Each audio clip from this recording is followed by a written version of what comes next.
Ловите дачные мгновения, пока солнце. Вы только посмотрите. Вот эти голубые поляны подснежников. Давайте-ка я вот так, чтобы не топтать, не мять их. Вот, и смотрите, и белые подснежники, и крокусы.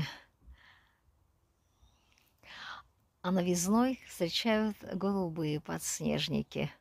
Замечательные. Смелее, смелее заходи. Ну, увеличительный вариант поставленный. Какая прелесть. Так, и лиловый, похоже, крокус. Давай-ка мы его... Да, вот крокус. Покрупнее сделала, да. Хороши. Котов привезли на дачу. Отличная погода. Чудо природа. Чудо цветения. Красота.